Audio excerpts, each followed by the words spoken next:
Bismillahirrahmanirrahim. Assalamualaikum warahmatullahi wabarakatuh. Baik, kita masuk ke pertemuan ketiga untuk fisika dasar di Prodi Farmasi Akademi Farmasi YPF. Di sini bahasan ketiga kita yaitu mengenai dinamika. Nah, pendahuluannya seperti yang sudah kita bahas sebelumnya, jadi cabang ilmu fisika yang membahas mengenai gerak itu ada dalam mekanika. Nah, ada terbagi dua, mekanika itu ada kinematika dan ada dinamika. Nah, sudah kita pelajari dan sudah kita bahas mengenai kinematika. Jadi kinematika itu adalah ilmu yang mempelajari tentang berbagai macam gerak, yang tinjauannya itu adalah posisi, kemudian perpindahan posisi, kemudian laju atau kecepatan, percepatan, dan lain-lain. Itu adalah kinematika. Jadi mempelajari ilmu gerak yang ditinjau kenapa benda tersebut bergerak atau partikel tersebut bergerak, apa penyebabnya, seperti itu. Nah, untuk pertemuan kita kali ini, bahasan kita yaitu mengenai dinamika. Jadi dinamika itu perlu kita ketahui berhubungan dengan gerak, tetapi kita meninjau kenapa gerak tersebut terjadi. Jadi kalau kinematika itu kita tidak meninjau mengapa gerak tersebut terjadi, penyebabnya apa, kita hanya tahu saja benda tersebut bergerak, benda tersebut mengalami perubahan posisi, benda tersebut mengalami kecepatan, benda tersebut mengalami percepatan, seperti itu. Nah, untuk di dinamika kita ingin mengetahui mengapa benda tersebut bergerak atau partikel itu bergerak itu kenapa. Nah, salah satunya itu adalah faktor adanya gaya. Jadi dinamika ini kita membahas mengenai gaya. Nah, di sini sedikit intro ya untuk gambaran gaya itu seperti apa dan kemudian dinamika itu seperti apa. Jadi di sini ceritanya ada sebuah kendaraan. Kendaraan tersebut ditarik oleh seseorang. Nah, jadi kendaraan ini mengalami pergerakan atau bergerak ketika ditarik oleh seseorang ini. Jadi mengalami perubahan posisi, mengalami percepatan karena ada yang menariknya, gaya, seperti itu. Nah, untuk konsep dinamika ini atau gaya itu dicetuskan atau dicetuskan oleh ilmuwan atau saintis dari Inggris ya, yaitu Isaac Newton. Ini kalau ada yang belum tahu, Isaac Newton itu beliau memiliki buku yang sangat terkenal, yaitu filosofi naturalis prinsip matematik. Nah, di sini memang bukunya itu matematik ya. Jadi memang fisika itu tidak bisa terlepas dari matematika atau lebih rinci lagi ke kalkulus. Jadi selalu berkaitan dengan bidang matematika. Nah, tapi di bukunya ini konsep yang paling dikenang sampai saat ini yaitu mengenai konsep gaya. Jadi beliau ini Isaac Newton ini menemukan konsep gaya dalam pergerakan atau makanya disebut dengan dinamika, seperti itu. Nah, jadi mungkin ada yang bisa mengingat kembali mata pelajaran dulu di fisika ya di SMA mengenai dinamika atau gaya. Nah, kurang lebih pendahuluannya itu seperti itu. Nah, sekarang kita masuk ke hukum-hukum yang dicetuskan oleh Isaac Newton mengenai gaya. Jadi pasti kita sudah pernah dengar atau familiar dengan hukum-hukum Newton. Kenapa disebut hukum-hukum Newton? Karena yang menemukan kemudian yang mencetuskannya itu adalah Isaac Newton. Nah, di sini kita garis bawahi dulu. Jadi hukum Newton itu ada 3 ya. Jadi hukum ke-1, hukum kedua, kemudian hukum ketiga. Nah, kita bahas dulu untuk hukum ke-1 Newton. Nah, itu adalah mengenai kelembaman atau inersia. Nah, kelembaman atau inersia itu adalah faktor benda itu bergerak. Jadi ketika benda tersebut sulit bergerak, berarti inersianya besar. Ketika benda tersebut mudah bergerak, berarti inersianya itu kecil. Nah, jadi di sini kita coba kita telaah apa yang dimaksud dengan hukum ke-1 Newton itu. Jadi semua benda cenderung akan mempertahankan kondisinya selama belum ada sesuatu yang mengubah kondisi tersebut. Jadi yang diam akan tetap diam, yang bergerak akan tetap bergerak dengan kecepatan yang konstan. Atau perumusannya itu atau sistematisnya itu adalah sigma F, F-nya itu adalah vektor, sama dengan 0. Nah, jadi di sini F itu adalah gaya. Jadi simbol gaya itu adalah F. Nah, saya simpulkan, jadi ketika ada sebuah benda, baik itu dia sedang diam atau benda tersebut sedang bergerak, benda tersebut akan mempertahankan kondisinya selama belum ada sesuatu yang mengubah kondisi tersebut. Nah, sesuatunya itu contohnya misalnya adanya gaya, adanya tarikan, adanya dorongan, adanya gesekan, seperti itu.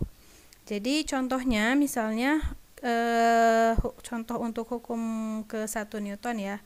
Misalnya kita sedang berada di dalam angkot ya. Contoh sederhananya yang sering kita dengar mungkin ya pada saat mata pelajaran fisika, baik itu di SMP atau di SMA. Jika mendengar tentang hukum Newton, misalnya kita sedang duduk di angkot ya, kemudian posisi kita itu diam kan. Nah, kemudian angkot tersebut bergerak. Berarti bergerak itu kan misalnya abang supirnya itu menginjak pedal gasnya ya, sehingga ada sesuatu yang mengubah kondisi mobil itu yang dari tadinya diam menjadi bergerak. Nah, otomatis ketika diinjak gasnya itu atau melaju mobilnya itu, posisi tubuh kita akan mempertahankan kondisi diam. Artinya kita merasakan dorongan ke depan sebelum akhirnya kita normal duduknya gitu. Nah, jadi seperti itu contohnya itu untuk setiap benda itu pasti akan mempertahankan mempertahankan kondisinya. Kalau misalnya tetap diam, kalau misalnya tetap bergerak. Nah, seperti itu ya untuk hukum ke-1 Newton. Nah, sekarang kita ke hukum kedua Newton. Nah, hukum kedua Newton ini membahas mengenai perubahan kondisi, artinya perubahan kondisi pergerakan benda. Misalnya benda tersebut dari diam menjadi bergerak, atau misalnya dari bergerak dengan kecepatan sekian, kemudian diberikan suatu perubahan menjadi kecepatannya itu semakin kencang atau semakin melambat, berarti disebut perlambatan dan lain-lain. Nah, jadi kita telaah hukum kedua Newton itu adalah benda yang awalnya stagnan atau pada hukum ke-1 akan berubah kondisinya ketika diberi gaya dari luar.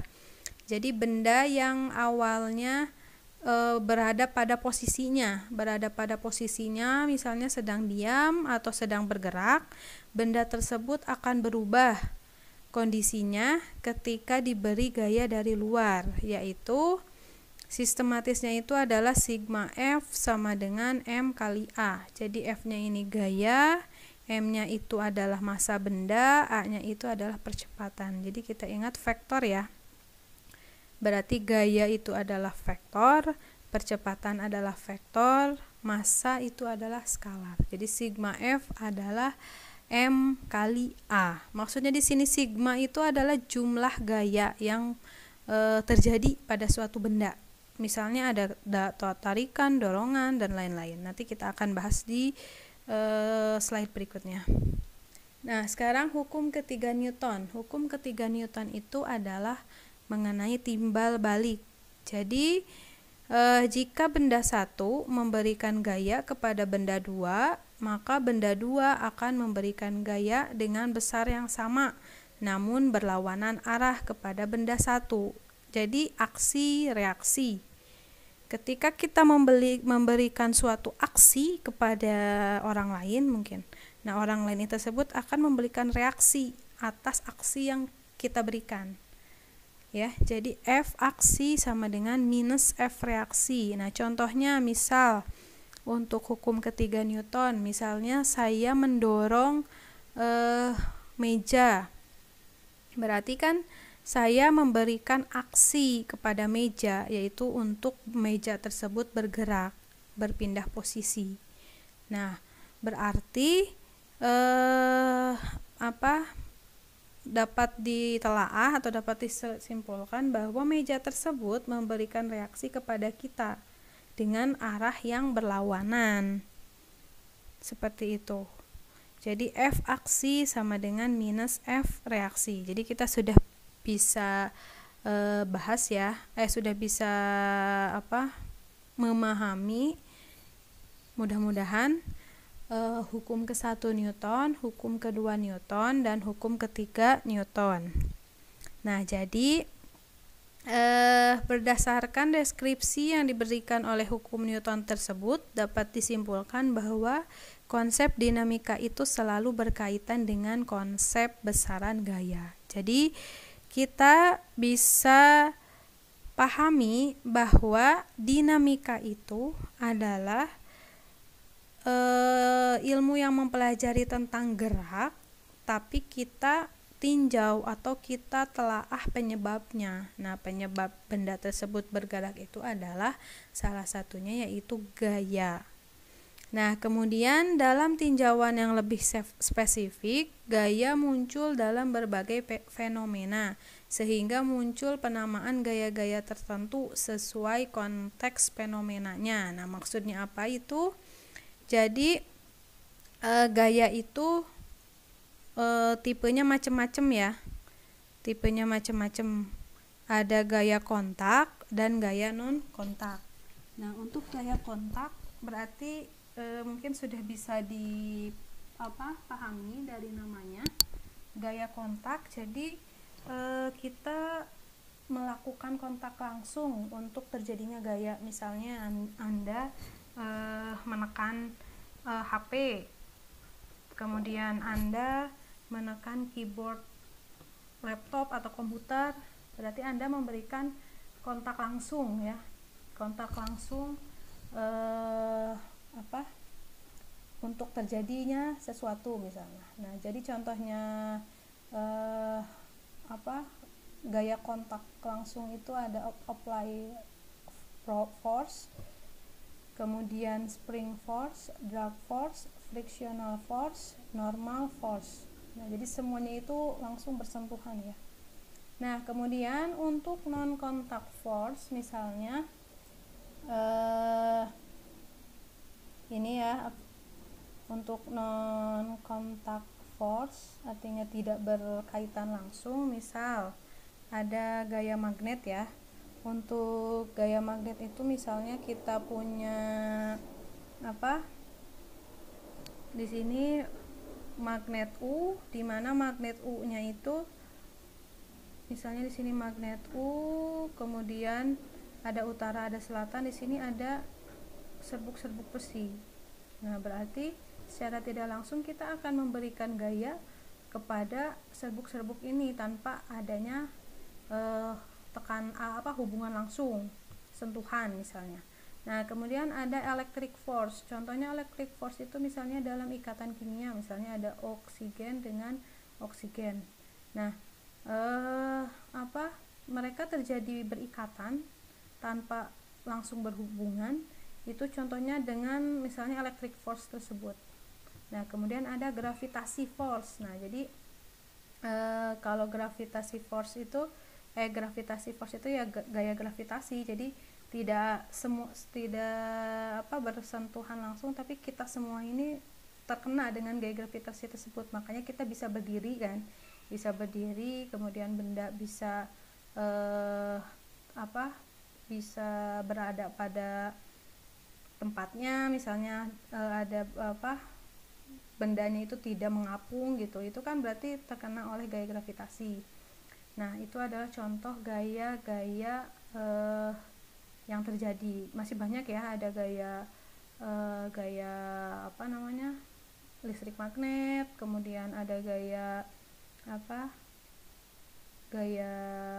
elektrokimia misalnya, dan lain-lain. Nah, contohnya seperti itu. Jadi yang mempengaruhi benda bergerak itu salah satunya adalah adanya gaya. Nah, di sini kita bisa kita spesifikasi ya ke gaya kontak. Gaya kontak tuh contohnya gaya mekanis, ada dorong, ada tarik, ada tekan, gesek, geser, gaya pegas, dan lain-lain. Kemudian gaya non kontak, ada gaya elektrostatis, gaya magnet, gaya elektromagnet, gaya gravitasi, gaya intermolekular. Ini yang non kontak. Jadi benda tidak secara langsung bersentuhan.